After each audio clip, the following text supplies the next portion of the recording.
హరహర మహాదేవ శంభో శంకర దుఃఖహర భయహర దరిద్రహర అనారోగ్యహర ఐశ్వర్యకర ఆనందకర అంటూ ముక్కంటి ఆలయాల్ని ముక్తకంఠంతో మార్మోగిపోయే సందర్భం వచ్చేసింది. శివహోం అంటూ భక్తజనకోటి శివస్మరణతో ఊగిపోయే సమయం ఆసన్నమైంది. మహాశివరాత్రి పర్వదినానికి వేలయింది. ప్రతి సంవత్సరం మాఘబహుళ చతుర్దశి రోజు వచ్చే మహాశివరాత్రి క్యాలెండర్లో ఫిబ్రవరి లేదా మార్చి నెలలో వస్తుంది. శివునికి అత్యంతగా ఇష్టమైనది. హిందువుల పండుగల్లో మహాశివరాత్రికి ప్రశస్తమైనది. ప్రతి ఏటా మాఘబహుళ చతుర్దశి నాడు చంద్రుడు శివుని జన్మ నక్షత్రమైన ఆరుద్రయుక్తమైనప్పుడు వస్తుంది. సంవత్సరంలో 12 శివరాత్రుల్లో మహాశివరాత్రి అత్యంత పవిత్రమైనదిగా భావించబడుతుంది. శివుడు ఈ రోజే లింగాకారంగా ఆవిర్భవించాడని శివపురాణంలో ఉంది. సృష్టి స్థితి లయలలో లయకారకుడు శివుడు. అలాగని ఆయన శక్తికి పరిమితి లేదు. శివుడు ఆజ్ఞ లేనిదే చిన్న చీమైన కుట్టదని సామెత ఉన్నది. అలా శివుడు సర్వశక్తి సంపన్నుడైన లింగాకారంలో ఆవిర్భవించిన రోజును మహాశివరాత్రి అంటారు. అదే రోజు శివుడు పార్వతీదేవి వివాహం జరిగిందని కూడా అంటారు. ఈ రోజున చాలామంది ఉపవాసము జాగరణ చేస్తారు. ఇలా చేయడం ఆనవాయితీగా వస్తుంది. రోజంతా ఏం తినకుండా రాత్రి కూడా నిద్రపోకుండా భక్తులు శివుణ్ణి కొలుస్తారు. అయితే ఈరోజు శివుణ్ణి ఎలా కొలవాలి, ఏ విధంగా పూజ చేయాలి విషయాలు తెలుసుకుందాము. శివుడు అభిషేక ప్రియుడు. ఉపవాసం జాగరణను ఎంతగానో ఇష్టపడతాడు. నిత్యం మంచుకొండల్లోనే ఉండే ఆ దేవదేవుడు అభిషేకాన్ని ఇష్టపడతారు. అందుకే నిత్యం ఆయన నీటితో అభిషేకిస్తే మంచిదని చెబుతారు. ముక్కంటి కంఠంలో కాలకుట విషం ఉంది కాబట్టి దాని కారణంగా ఆయన శరీరం వేడిగా ఉంటుందని చల్లని నీటితో అభిషేకం చేయడం వల్ల ఆయన శరీరం చల్లగా మారుతుందని చెబుతుంటారు. మహాశివరాత్రి రోజున ఆయనకు అభిషేకం చేసి బ్రహ్మచర్యం పాటించాలి. నేలపై పడుకోవడం, సాత్విక ఆహారం తీసుకోవడం, ఒక పూట భోజనము, శారీరక మానసిక శుద్ధిగా ఉండాలి. కోపతాపాలు, ఇతరులు నిందించడం వంటివి చేయకూడదు. ఎంతో పవిత్రమైన శివరాత్రి రోజున శివుడిని భక్తి శ్రద్ధలతో పూజించాలి. శివపురాణంలో శివరాత్రి పూజ విధానాన్ని శ్రీకృష్ణుడికి ఉపమన్యు మహర్షి వివరించాడు. ఆ రోజున పరమేశ్వరుని భక్తులు 3 విధాలుగా పూజిస్తారు. శివపూజ, ఉపవాసం, జాగరణము. ఇందులో ఉపవాసానికి చాలా ప్రత్యేకత ఉన్నది. ఉపవాసం చేసి శివనామస్మరణ చేయడం చాలా ముఖ్యమైనది.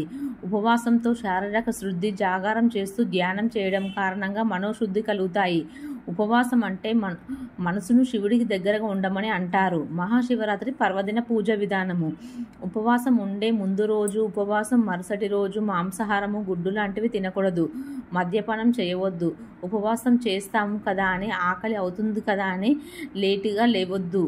అలా చేయకూడదు. ఉపవాసం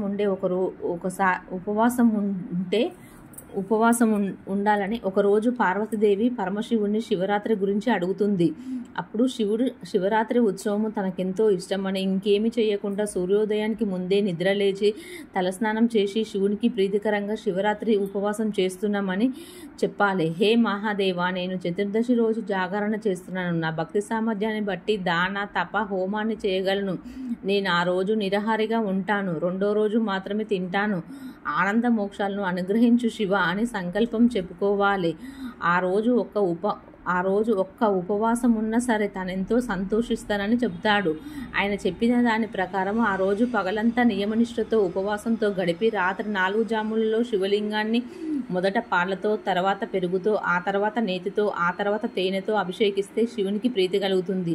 మర్నాడు బ్రహ్మ విందులకు భోజనాన్ని పెట్టి తాను భుజించి శివరాత్రి వ్రత సమాప్తి చేయాలి. దీన్ని మించిన వ్రతం మరొకటి లేదంటాడు పరమశివుడు.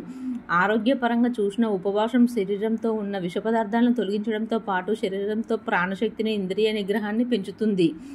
మనసును ఆ దేవదేవుడి మీద పెట్టి ప్రశాంతంగా ఉండాలి. శివరాత్రి మరుసటి రోజు ఉదయం శివాలయాన్ని దర్శించి ప్రసాదాన్ని తీసుకొని ఇంటికి వచ్చి భోజనం చేసి ఉపవాసం వ్రతం ముగించాలి. మహాశివరాత్రి మహత్యము. దేవతలు, రాక్షసులు కలిసి పాల సముద్రాన్ని చిలికే సమయంలో అందులో నుండి తొలుత కామధేనువు వచ్చింది. అది వశిష్ఠుడికి ఇచ్చారు. ఆ తర్వాత కల్పవృక్షం వచ్చింది. దాన్ని దేవేంద్రుడికి తీసుకున్నాడు. మరోసారి చింతామణి పీఠం వచ్చింది. దాన్ని కూడా దేవేంద్రుడే తీసుకున్నాడు. మరోసారి చంద్రుడు వచ్చాడు. ఆకాశానికి పంపించేశారు. ఆ తర్వాత మదనం చేయగా విషం వచ్చింది. దీన్ని చూసి భయపడ్డ దేవతలు లోకాన్ని కాపాడాలని శివుణ్ణి వేడుకుంటారట. దాంతో మహాశివుడు వెంటనే ఆ విషాన్ని మింగేస్తాడట. కడుపులోకి మింగకుండా కంఠంలోనే ఉంచుతాడు. దాంతో ఆయన కంఠం నీలంగా మారిపోయిందని, అప్పటి నుండి శివునికి నీలకంఠుడని పేరు వచ్చిందని పురాణాలు చెబుతున్నాయి.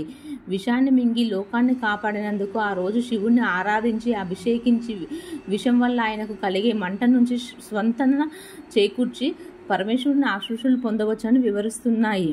అంతేకాదు శివుడు ఆరుద్ర నక్షత్రంలో లింగాకారంలో ఆవిర్భవించిన కాలంగా చెబుతారు. శివుడు లింగాకారంలో ఎందుకు ఆవిర్భవించాడంటే అందుకు బ్రహ్మ విష్ణువుల మధ్య వచ్చిన తగదు కారణమని చెబుతుంది. శివపురాణము బ్రహ్మ విష్ణువుల మధ్య వచ్చిన ఆధిపత్య సమస్యలను తీర్చడంలో భాగంగా శివుడు అగ్నిస్తంభంగా ఆవిర్భవిస్తాడట.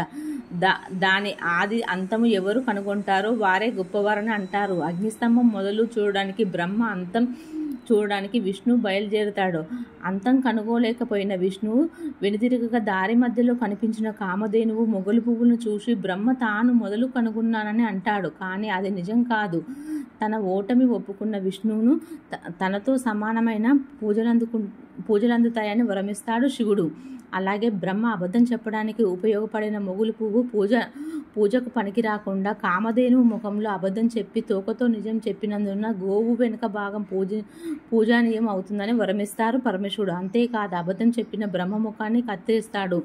ఇలా శివలింగం ఆవిర్భవించడం వెనుక ఉన్న కథ దాగి ఉంది. అందుకే మహాశివరాత్రికి ఎంతో విలువనిస్తారు హైందవులు.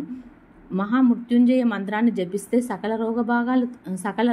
రోగబాధాలు తగ్గి పూర్ణాయుషు లభిస్తుందని చెప్తారు. ఇలా శివరాత్రి రోజున శివునికి సంబంధించిన స్నాన, ఉపవాస, అభిషేక అర్చనలు చేస్తే సకల శుభాలు కలుగుతాయని చెబుతుంది శివపురాణము. ఓం నమః శివాయ.